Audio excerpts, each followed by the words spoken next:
जय श्रीराम. महानगरपालिकेच्या निवडणुकीमध्ये मुंब्रा येथून एमआयएम पक्षाची सेहर शेख नावाची मुलगी नगरसेविका झाली आणि तिच्या विजयी सभेमध्ये तिने जाहीरपणे सांगितलं की आम्ही फक्त अल्लाला मानतो, बाकी कोणाच्या बापाला सुद्धा मानत नाही. पुढच्या 5 वर्षांमध्ये हा मुंब्रा आपल्याला हिरवा करून टाकायचा आहे. महाराष्ट्रभर गदारोळ उठला. अनेक हिंदू बांधव म्हणतायत ती सेहर शेख नावाची मुलगी चुकीचं बोलली. पण वास्तविक जर विचार केला तर ती काय चुकीचं बोलली?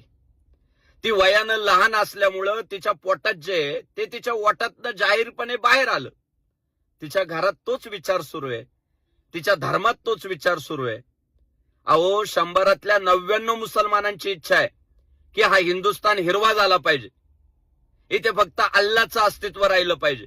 आणि त्यासाठी हिंदुस्थानातील मुसलमान शर्तीचे प्रयत्न देखील करतायत. ज्या ज्या ठिकाणी ते राहताय तिथे पद्धतशीर जिहाद करण्याचं काम 100तले 99 मुसलमान करतायत. हिंदूंना यात वाईट वाटावं असं काहीच नाही. हे मुसलमानांचं नेचर आहे, त्यासाठी ते प्रयत्न करतायत. आपण बघा, ज्या एमआयएम पक्षाचे नेते म्हणतात की 15 मिनिटासाठी पोलीस बाजूला करा, मग हिंदूंची ताकद किती आणि मुसलमानांची ताकद किती हे हिंदुस्थानाला आम्ही दाखवतो. ज्या एमआयएम पक्षाचे कार्यकर्ते म्हणतात आम्ही छत्रपती संभाजीनगर म्हणणार नाही, आम्ही औरंगाबादच म्हणणार, त्या एमआयएम पक्षाचे महानगरपालिकेच्या निवडणुकीत 125 नगरसेवक झालेत.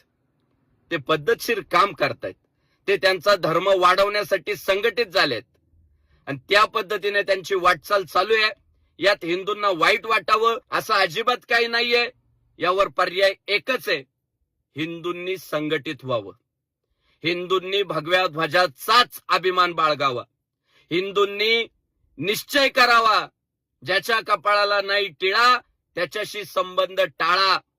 जातपात की करो विदाई, हिंदू हिंदू भाई भाई.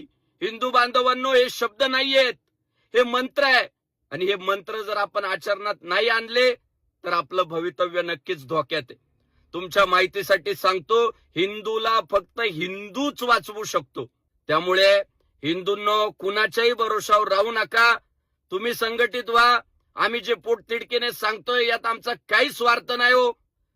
इतिहासाची पुनरावृत्ती होऊ नये म्हणून फक्त आम्ही ओरडतोय. अजूनही सावध व्हा.